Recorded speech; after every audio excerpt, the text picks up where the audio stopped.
వెంకటేశాయ. అఖిలాండ కోటి బ్రహ్మాండ నాయకుడైన శ్రీ శ్రీనివాస పరబ్రహ్మ యొక్క దివ్యానుగ్రహ విశేషం చేత తిరుమల తిరుపతి దేవస్థానం వారు నిర్వహించే అనేక ధార్మిక కార్యక్రమాల్లో భాగంగా ప్రతిరోజు మనం శ్రీమన్ మహాభారత అంతర్గత అరణ్య పర్వలోని తీర్థయాత్ర పర్వ అనే అనుపర్వలోని విశేషాలను తెలుసుకుంటూ ఉన్నాము. ఈరోజు ప్రవచన కార్యక్రమాన్ని మనం మంగళ శ్లోకాన్ని పలుకుతూ ప్రారంభించుకుందాం. నారాయణం నమస్కృత్య నరం చైవ నరోత్తమం దేవీం సరస్వతీం వ్యాసం తతో జయముదీరయేత్.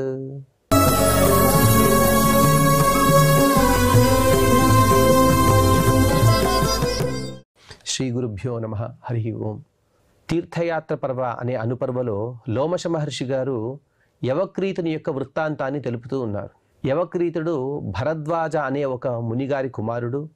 వారితో పాటు అనగా భరద్వాజ మునితో సఖ్యంగా ఉండేటువంటి రైభ్య అనే ముని, ఆ రైభ్య మునికి కొంత అపకారం చేయడం వలన శాపగ్రస్తుడై, అనగా ఆ రైభ్య మహర్షి యొక్క కోపానికి తను గురి అయ్యి యవక్రీతుడు తన ప్రాణాల్ని కోల్పోయాడు అనే వృత్తాంతాన్ని మనం పూర్వం తెలుసుకున్నాం. ఆ భరద్వాజ ముని కూడా తన కుమారుడైనటువంటి యవక్రీతుని దహన సంస్కారాలు చేసిన తర్వాత తను కూడా అగ్నిప్రవేశం చేశారు.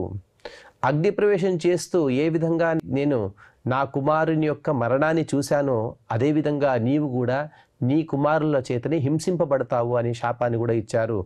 అదే శాపానికి గురి అయినటువంటి ఆ మహర్షి గారు, రైభ్య మహర్షి గారు కూడా తన కుమారుడైనటువంటి అర్వావసు అలాగే పరావసు వీరిద్దరున్నారు. వీరిద్దరిలో పరావసు చేత తను హింసింపబడి తను ప్రాణాలని కోల్పోయారు అని చెప్పారు మనం. తర్వాత పరావసు తన అన్నగారికి, తన అర్వావసు దగ్గరికి రావడం, అర్వావసుని ప్రాయశ్చిత్తం కోసం పంపడం జరిగింది. అర్వావసు తను ప్రాయశ్చిత్తాలను చేసుకుని వచ్చిన తర్వాత బృహద్యుమ్ని యజ్ఞవాటికకు వచ్చాడు. వచ్చిన తర్వాత ఆ అర్వావసును చూసినటువంటి పరావసు గట్టిగా మాట్లాడుతున్నాడు. తదపరావసురు దృష్ట్వా భ్రాతరం సముపస్థితం బృహద్యుమ్నమువాచేదం వచనం హర్షగద్గదం. కాస్త ఆశ్చర్యానికి గురైపోయాడు పరావసు. అర్వావసు వచ్చేశాడు. వచ్చిన తర్వాత కాస్త గట్టిగా మాట్లాడుతున్నాడు బృహద్యుమ్ని గూర్చి. ఏషతే బ్రహ్మః యజ్ఞం మా దృష్టం ప్రవిశేదితి బ్రహ్మః ప్రేక్షితేనాపి పీడయేత్వామసంశయం. హే బృహద్యుమ్న రాజా, అదిగో చూడు, నా సహోదరుడు వచ్చాడు. నా సహోదరుడు ఎటువంటి వాడు అంటే అతను బ్రహ్మహత్యను చేసినవాడు అని చెప్పారు. వాస్తవంగా చేసినవాడు, తప్పు చేసినవాడు పరావసువే. కానీ తన తప్పుని కప్పిపుచ్చుకొని తన సహోదరుడైనటువంటి అర్వావసు పైన తను నిందారోపణలు చేస్తూ ఇతను బ్రహ్మహత్యను చేశాడు కాబట్టి అకస్మాత్తుగా బ్రహ్మహత్య చేసిన వారిని కూడా మనం చేస్తే మనకు కూడా వారి దోషాలు తగులుతాయి కాబట్టి, ఆ దోషాలు మనకు కూడా స్పృశిస్తాయి కాబట్టి వెంటనే అతన్ని గెంటివేయమని చెబుతున్నాడు. ఇది మన శాస్త్రంలో కూడా చాలాసార్లు మనం వింటూ ఉంటాం. అనగా ఏ విధంగా తప్పు చేయడం ఒక తప్పు అయితే, అనగా చేయకూడని పనిని చేయడం తప్పైతే, అదేవిధంగా తప్పు చేసిన వారితో మనం సహవాసం చేయడం దానికన్నా పెద్ద తప్పు అవుతుంది, మన శాస్త్రంలో వింటుంటాము. అదే విషయాన్ని బ్రహ్మః పరీక్షితేనాపి పీడయేత్వాం అసంశయం. ఎవరైతే బ్రహ్మహత్యను చేశారో వాటితో పాటు మనం ఉన్నా లేకపోతే వాడిని చూసినా కూడా ఆ పాపం అనేది మనల్ని కూడా పీడిస్తుంది అని చెప్పిన తర్వాత ఆ విషయాన్ని లోమశ మహర్షి గారు చెబుతూ, లోమశ ఉవాచ తచ్చుత్వైవ తదా రాజా ప్రేష్యా నాహస విట్పతే ప్రేష్యైరుత్సార్యమాణస్తు రాజన్ నర్వావసుస్తదా నమయా బ్రహ్మహత్యేయం కృతేత్యాహ పునఃపునః ఉచ్యమాన సగుత్ప్రేష్యై బ్రహ్మహన్నితి భారత. వెంటనే ఆ బృహద్యుమ్ని యొక్క సేవకులందరూ కూడా ఈ అర్వావసుని గట్టిగా బయటికి గెంటి వేస్తూ ఉన్నారు. గెంటి వేసే సందర్భంలో అతను గట్టిగా అరుస్తున్నాడు, హే విట్పతే, హే ప్రజాధీశ, ప్రజలకు రాజైనటువంటి హే బృహద్యుమ్న రాజా, నమయా బ్రహ్మహత్యాకృత, నేను బ్రహ్మహత్యను చేయలేదయ్యా, ఆ చేసినవాడు నీ పక్కనే ఉన్నాడు అని గట్టిగా ఎంత మాట్లాడినా కూడా అతని మాటలు ఆ బృహద్యుమ్నుడు వినిపించుకోలేదు. అలాగే నీవే బ్రహ్మహత్యను చేసిన వాడివి అని గట్టిగా పలుకుతూ ఆ బృహద్యుమ్న రాజు యొక్క సేవకులందరూ కూడా అతని బయటికి గెంటివేశారు. నవైస్మ ప్రతిజానాతి బ్రహ్మవధ్యాం స్వయం కృతాం మమ భ్రాతా కృతమిదం మయాస పరిమోక్షిత. అయ్యా రాజా, ఆ బ్రహ్మహత్య నేను చేయలేదయ్యా, మా సహోదరైన అర్వావసే చేశాడు. అలాగే అతని ఏదైతే బ్రహ్మహత్య పాతకం ఉన్నదో ఆ బ్రహ్మహత్య పాతకాన్ని నివృత్తి చేసుకోవడానికి నేను ఎంతో కష్టపడ్డాను. అతన్ని బ్రహ్మహత్య నుండి నేను విముక్తుడిని చేశాను అని గట్టిగా అతను బయటికి వచ్చి కూడా చెప్పాడు. సతత ప్రవదన్ క్రోధా తైశ్చ ప్రేష్యే ప్రభాషిత తూష్ణీం జగామ బ్రహ్మర్షి వనమేవ మహాతపాహ. ఇక ఎంత మాట్లాడినా కూడా ఆ బ్రహ్మర్షిని ఎవరు కూడా పట్టించుకోలేదు. అంత మాత్రం కాదు, ఆ ప్రేష్యులు, ఆ రాజభట ఎవరైతే ఉన్నారో వారందరూ కూడా గట్టిగా అన్నారు, నీవే బ్రహ్మహత్య చేశావు, నీవే బ్రహ్మహత్య చేశావనే అందరూ కూడా గట్టిగా అతన్ని దూషించారు. పూర్వకాలంలో ఒక సంప్రదాయం ఉండేది, ఎవరేదైనా తప్పుని చేస్తే ఆ తప్పుని ఎత్తి చూపిస్తూ వారందరూ కూడా అతన్ని బహిష్కరించేవారు. అంటే ఆ బహిష్కరణ అనేది ఎందుకు ఉండేది అంటే, ఆ విధంగా బహిష్కరింపబడితే ఆ తప్పుని మరొకరు చేయరు అనే ఒక భావనతో ఆ విధంగా బహిష్కరించేవారు. ఆ బహిష్కరణ వలన ఇతను వనాన్ని ప్రవేశించాడు.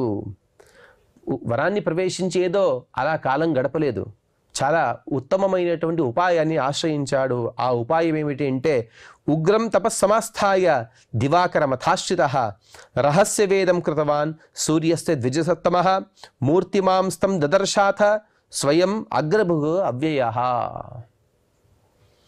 ఉగ్రమైనటువంటి తపస్సుని ఆచరించాడు. సాక్షాత్తుగా సూర్య భగవాన్ని ఉద్దేశించి గొప్ప తపస్సును చేసి ఆ సూర్యుని అనుగ్రహం వలన రహస్య వేదం కృతవాన్, అత్యంత రహస్యమైనటువంటి ఒక మంత్రాన్ని తను ఆ సూర్యుని అనుగ్రహం వలన పొందాడు. అదే విషయాన్ని కాటక బ్రాహ్మణం వివరిస్తూ, గృణితి ద్వే అక్షరే సూర్య ఇతి త్రీణి ఆదిత్య ఇతి త్రీణి ఏతద్వై సావిత్రస్య అష్టాక్షరం పదం శ్రియాభిషిక్తం. ఘృణి మరియు సూర్య మరియు ఆదిత్య అనే 3 పదాలు కలిగినటువంటి ఈ ఆదిత్యుని అష్టాక్షర పదం ఇది. ఈ అష్టాక్షర పదాన్ని ఎవరైతే ఉపాసన చేస్తారో వారు శ్రియాభిషిక్తం, అన్ని సంపదల చేత అభిషిక్తులవుతారు, అనగా అన్ని సంపదలు వారికి కలుగుతాయి, పొందగలరు అని చెప్తారు. ఇదే విషయాన్ని మరొక గ్రంథంలో కూడా, ఉత్తమమైన గ్రంథంలో చెబుతారు. హ్రస్వ కృపాలుసేతశ్చ స్వయమన్య స్వయం తథా సతారోష్టాక్షర సౌర క్రమవతపదై ఘృణిసూర్య ఆదిత్య అనే ఒక మంత్రము. అంగాని పద్మయుగల ధరో ధ్యేయో రుణో హరి. అతనివే అనేక పర్యాయ పదాలు ఉన్నాయి, అతన్ని స్తోత్రించే అనేక పదాలు కూడా ఉన్నాయి. అరుణ, రవి ఇత్యాదులు, వాటితోని అంగన్యాసం చేసుకోవాలి. ఈ మంత్రం యొక్క ప్రభావాన్ని కూడా చెబుతారు. సర్వవ్యాధిహర, ఆరోగ్యం భాస్కరాదిచ్చేతనమని వింటూ ఉంటాం. ఆరోగ్యప్రదాత భాస్కరుడు, ఆదిత్యుడు, దివాకరుడు. అతను అన్ని వ్యాధులను కూడా నశింపజేస్తాడు. శ్రీమాన్, శరీరానికి ఉత్తమమైనటువంటి కాంతిని మనకు పెంపొందిస్తాడు. ఈ కాలంలో కూడా వైద్యులు మనకు సలహా ఇస్తూ ఉంటారు, అయ్యా మీరు కాసేపు ఎండన పడండి అని. అంటే కాసేపు అలా ఎండలో తిరిగితే మన శరీరానికి కావలసిన ఎన్నో గుణాలను మనం పొందవచ్చు ఆ సూర్యుని ద్వారా. ఇప్పుడు డి విటమిన్ అని అంటూ ఉంటారు, దాన్ని పొందడానికి అత్యంత సులభమైన మార్గము అది సూర్యుని రశ్మి. శ్రీమాన్ అటువంటి శరీరానికి కాంతిని పెంపొందిస్తాడు. అలాగే అన్ని సంపదలను కూడా మనం పొందవచ్చు. అంత మాత్రం కాదు, ఈ కాలంలో అత్యంత ప్రధానమైనటువంటి నీరు. ఆ నీటిని పొందాలంటే సూర్యుడిని ఉపాసన చేయాలి. వృష్టిదోయం అనుస్మృత. ఎవరైనా సూర్యుడిని చక్కగా ఉపాసన చేస్తే వెంటనే అక్కడ వర్షపాతం అనేది నమోదవుతుంది, చక్కని వర్షపాతం నమోదవుతుంది అని కూడా చెబుతారు. అటువంటి ఆ సూర్యుని యొక్క మంత్రాన్ని ఈ పరావసు గారు తను పొందారు అని చెప్పారు. అర్వావసు గారు తను పొందారని చెప్పిన తర్వాత, ఆ అర్వావసు కూడా సూర్యుడిని పొందిన తర్వాత, ఆ సూర్యుడిని మంత్రాన్ని పొందిన తర్వాత సూర్యుడిని ఎలా చూశాడుంటే మూర్తిమాంస్తం దదర్శ. సాక్షాత్తుగా సూర్యభగవానుడు ఏదో ఒక మండలంలో ఉంటూ ఆ మండలాకారంలో వచ్చి ఒక తేజపుంజంలాగా వచ్చి వెళ్ళిపోలేదు. సాక్షాత్తుగా ఒక సామాన్య మనుషులకు కనబడేటువంటి ఒక విగ్రహాన్ని అనగా శరీరాన్ని కలిగిన వారై ఇతనికి దర్శనాన్నిచ్చి ఇతని పైన విశేషమైనటువంటి అనుగ్రహాన్ని చేశాడు. అగ్రభుకు అవ్యయ, సూర్యుడు ఎటువంటి వాడంటే మనం ఇచ్చినటువంటి అన్ని పదార్థాలను కూడా తను స్వీకరిస్తాడు. భక్తితో ఇచ్చినటువంటి వారి కోరికలను తీరుస్తాడు. అలాగే అవ్యయ, ఎటువంటి నాశనం లేనివాడు. అటువంటి సూర్యుని అనుగ్రహం చేత లోమశ మహర్షి గారు చెబుతున్నారు, ప్రీత్యాస్తస్యా భవన్ దేవాహ కర్మణ అర్వావసో నృప. ఆ అర్వావసు చేసినటువంటి అన్ని కర్మల ద్వారా తృప్తులైనటువంటి దేవతలందరూ కూడా వచ్చారు. వచ్చి వారందరూ కూడా ఏం చేశారంటే తంతే ప్రవరయామాసు నిరాసుశ్చ పరావసుం తతో దేవావరం తస్మై దదుహు అగ్నిపురోగమాహ. దేవతలందరూ కూడా ఎక్కడ యజ్ఞం చేసినా కూడా అక్కడ అర్వావసుని పిలుస్తూ వారందరూ కూడా అర్వావసుని దేవతలే సాక్షాత్తుగా సత్కరించారు. అంటే సూర్యుని ఆరాధన వలన మనం ఎంత పొందవచ్చో చూడండి. ఏదో సామాన్య మనుషులు మనల్ని గౌరవిస్తేనే మనం ఎంతో గొప్ప అని అనుకుంటూ ఉంటాం. కానీ దేవతల చేత కూడా మనం గౌరవింపబడాలంటే దానికి సూర్యోపాసన అనేదే కారణము. అదే విషయాన్ని వేదంలో కూడా చెబుతారు. ప్రతిరోజు కూడా మనం సంధ్యావందనాదుల్లో అదే విషయాన్ని వింటూ ఉంటాం. ఉద్యంతం అస్తం యంతం ఆదిత్యం అవిద్యాయున్ కుర్వన్ బ్రాహ్మణో విద్వాన్ సకలం భద్రమష్టుతే.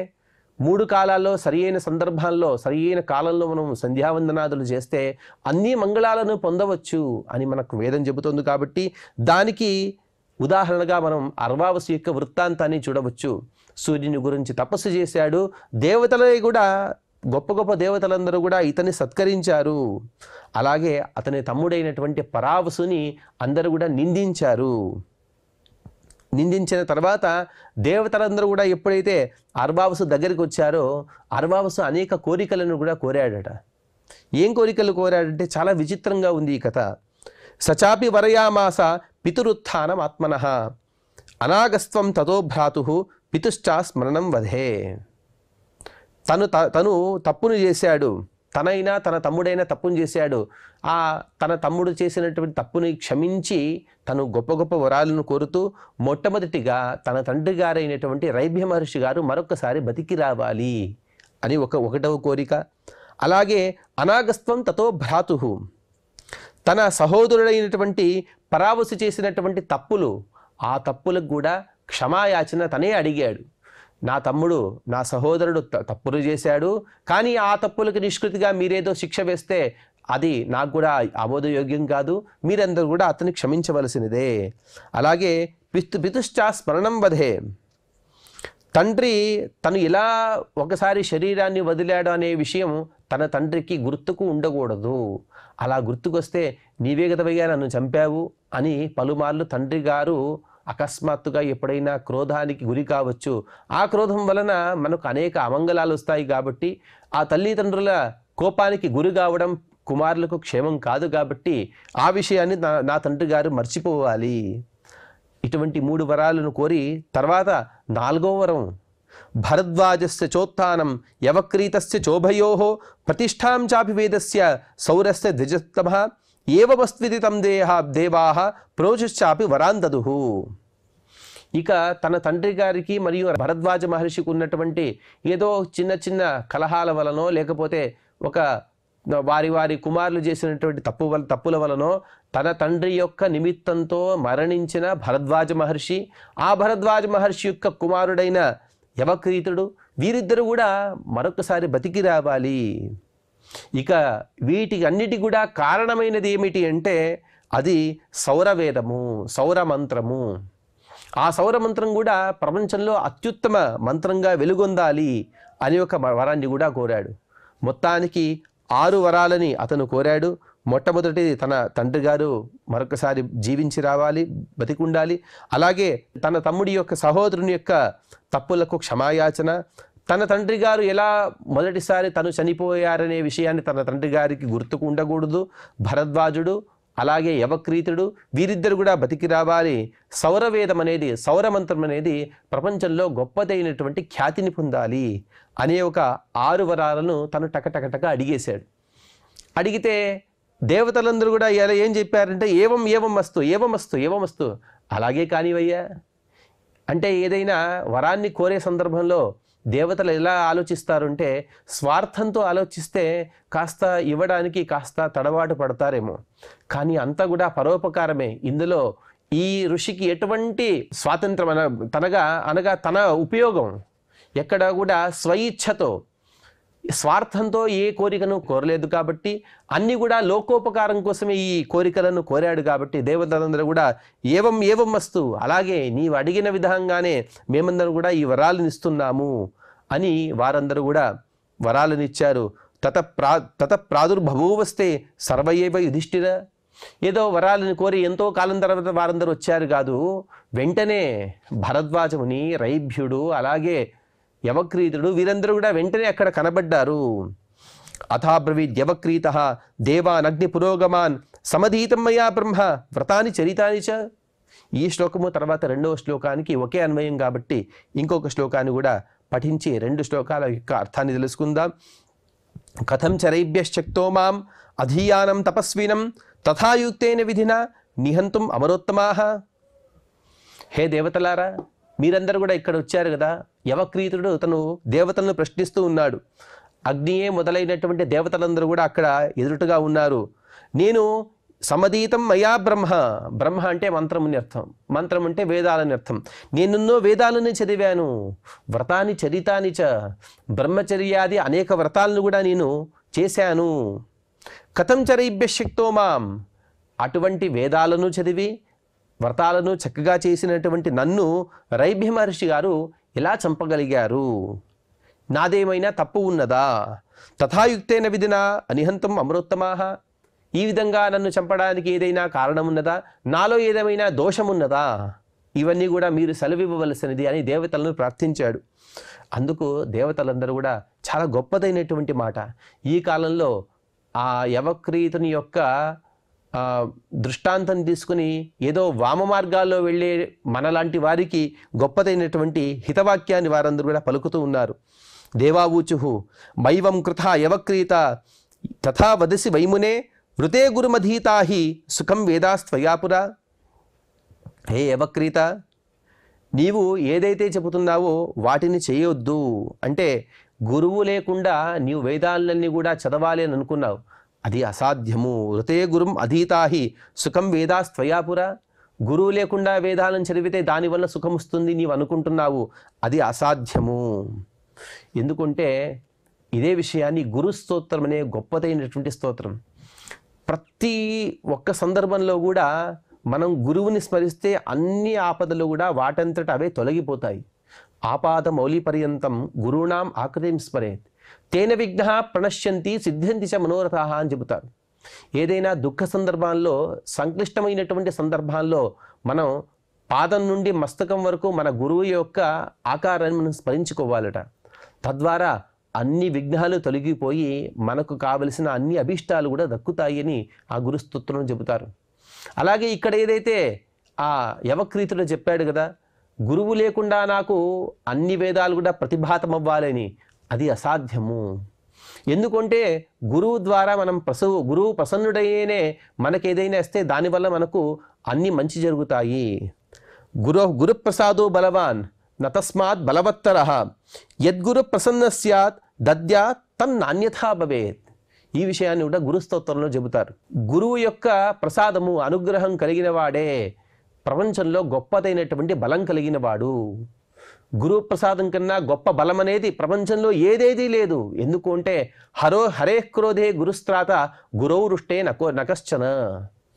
ఎప్పుడైనా మనం తప్పులు చేస్తే ఆ తప్పుల వలన పరమాత్మ మనపైన కాస్త ఆగ్రహాన్ని తను కలిగితే గురువుగారు మన మధ్యలో వచ్చి నిలబెడతారట. అనగా మనకు మరియు పరమాత్మకు మధ్యలో వచ్చి, స్వామి వీడు నా శిష్యుడు, వీటిని ఎలాగైనా రక్షించవలసినది అని గురువును ప్రార్థిస్తారట. కానీ గురువుకే కోపం వస్తే పరమాత్మ కూడా మనం రక్షించడు. దానికి ఉదాహరణగానే యవక్రీతుని యొక్క వృత్తాంతం ఇక్కడ మనం విన్నాం. అదే విషయాన్ని దేవతలందరూ కూడా చెబుతూ, అనేనతు గురూన్ దుఃఖాత్ తోషయిత్వాత్మకర్మణ కాలేన మహతా క్లేశాత్ బ్రహ్మాధిగతం ఉత్తమం. అందుకోసమేనయ్యా ఎన్నో దుఃఖాలను సహిస్తూ ఎందరో ఋషులు, ఎందరో మునులు వారందరూ కూడా గురుకులంలోనే అధ్యయనం చేశారు. సాక్షాత్ పరమాత్మే చేశాడు, పాండవులు చేశారు. సాక్షాత్ రామచంద్ర పరబ్రహ్మ, కృష్ణుడు ఈ విధంగా పరమాత్మ యొక్క అనేక అవతారాల్లో చూసినా కూడా ప్రతి ఒక్క సందర్భంలో కూడా తను గురువుని ఆశ్రయించాడు. కాబట్టి నేను పరమాత్మని, నాకే అన్నీ కూడా శక్తులున్నాయి అని పరమాత్మ ఎక్కడా కూడా చూపించుకోలేదు. అందుకోసమే క్లేశాత్ గురూన్ తోషయిత్వ దుఃఖా తోషయిత్వాత్మకర్మణ, కాస్త కష్టాన్ని సహించాలి. గురుకుల వాసనలో ఉండే సందర్భంలో తనకన్నా పెద్దవారు కానీ తనకన్నా చిన్నవారు కానీ తనల్ని అనేక కష్టాలు గురి చేస్తూ ఉంటారు. ఆ కష్టాలని సహించాలి. అవన్నీ కూడా భావి కాలంలో గొప్పదైనటువంటి అనుభవాలు మనకు ప్రసాదిస్తాయి. ఆ అనుభవాలను పొందుతూ గురు శుశ్రూషయ విద్య, గురువుని చక్కగా సేవిస్తూ గురువు యొక్క పాదాలే తప్ప నాకు ప్రపంచంలో వేరేది శరణు లేదు, అదే నాకు పరమ గతి సోపానము అనే ఒక భావనతో గురువుని తన కర్మల ద్వారా అతన్ని సంతోషపరిచి కాలేన మహతాక్లేశాత్ బ్రహ్మాధిగతముత్తమం, ఎంతో కాలం గడిపితే తప్ప మనం బ్రహ్మ అధిగతమవ్వదు. అనగా వేదాలు మనకు రావు, వేదాలు కానీ వేదం యొక్క అర్థం కానీ మనకు రాదు. కాబట్టి ఆ గురువు యొక్క సేవ, ఆ గురువు యొక్క అనుగ్రహమే మన యొక్క ఉన్నతి కారణమవుతుంది. కాబట్టి అందరూ కూడా గురువుని ఆశ్రయించవలసిందే. కాబట్టి అవక్రీత, నీవు ఇంతదాకా ఏవైతే చేశావో అదన్నీ కూడా తప్పు. గురువుని ఆశ్రయించు, తద్వారా మాత్రమే నీవు వేదాలని పొందవలసినది అని దేవతలందరూ కూడా వారికి అనుగ్రహించారు. ఇదే విషయాన్ని తర్వాత జరిగే విషయాన్ని లోమశ మహర్షి గారు చెబుతూ లోమశ ఉవాచ యవక్రీతమతోక్త్వేవం దేవాస్యేంద్ర పురోగమాః సంజయిత్వా తాన్ సర్వాన్ పునర్జగ్ముః త్రివిష్టపం.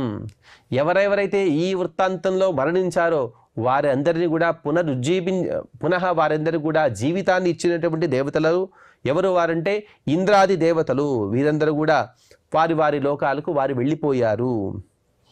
ఆశ్రమస్తస్య పుణ్యోయం సదా పుష్ప ఫలద్రుమః అత్రోష్య రాజశార్దూల సర్వం పాపం ప్రమోక్ష్యసి.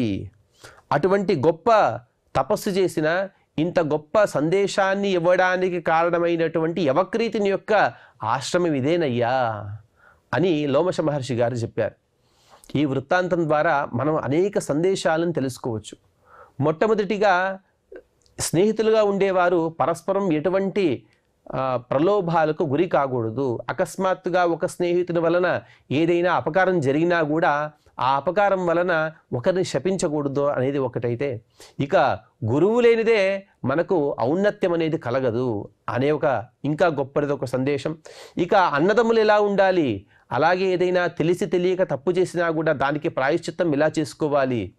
అలాగే రాజుగా ఉండేవాడు తను ఎవరైనా తప్పుని నిర్ణయించే ముందు కాస్త వెనక ముందు ఆలోచించి తను వారి వారి తప్పులని ఒప్పులను నిర్ణయించాలి.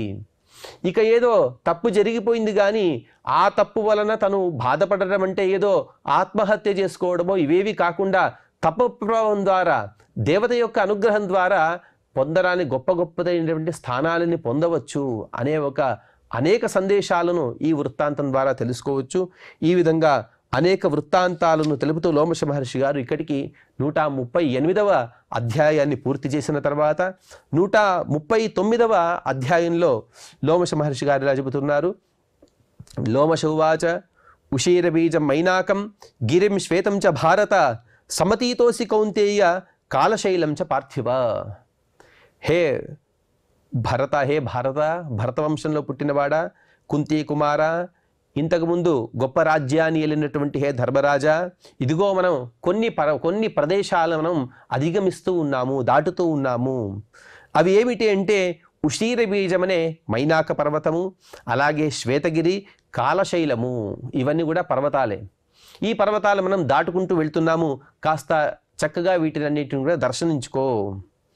అలాగే ఏషా గంగా సప్తవిధ రాజతే భరతర్షభ స్నానం విరజ సంపుణ్యం యత్రాగ్ని నిత్యమిధ్యతే.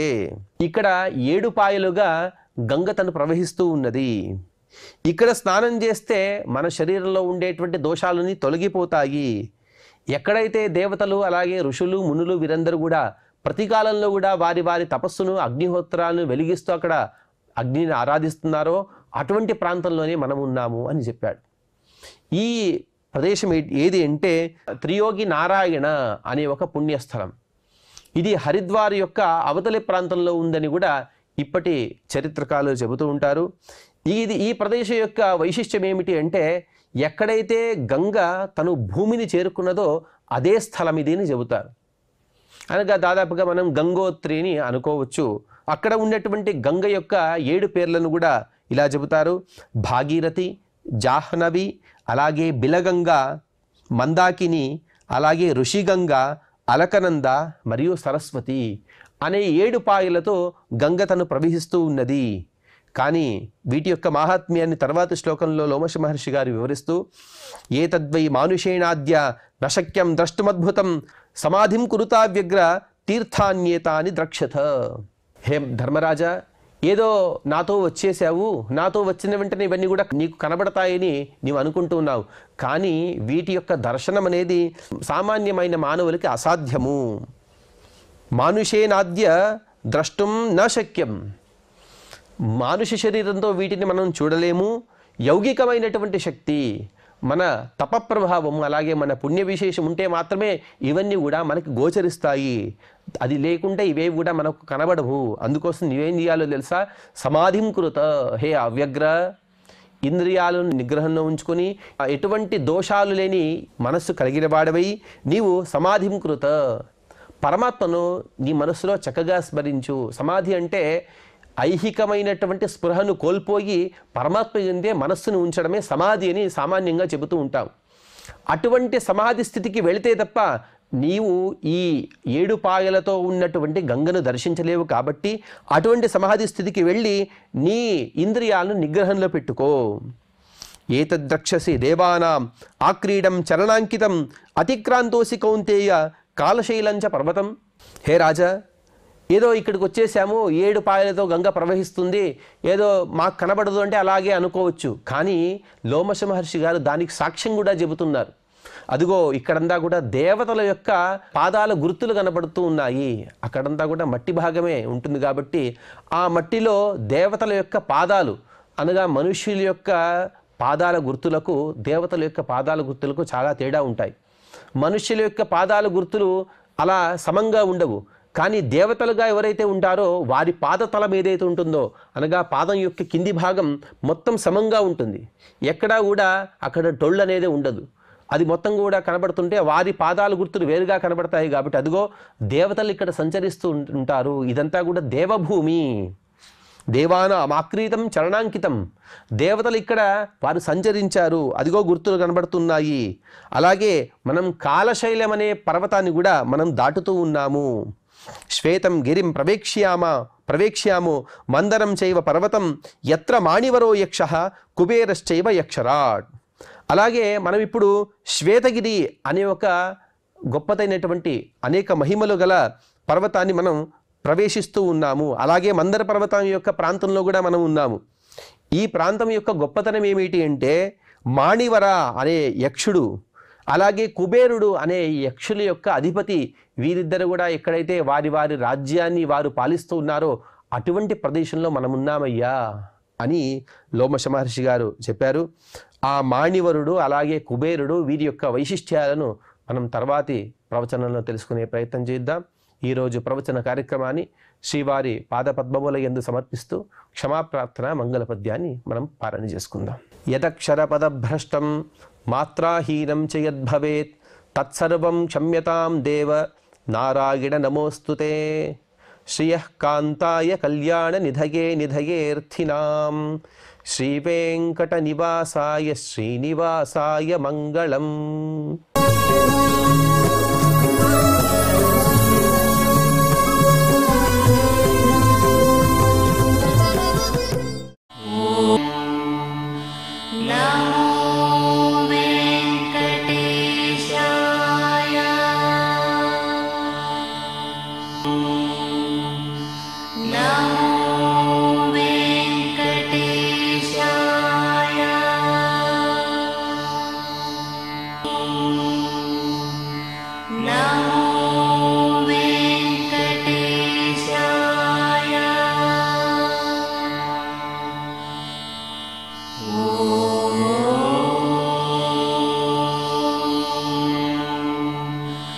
Namo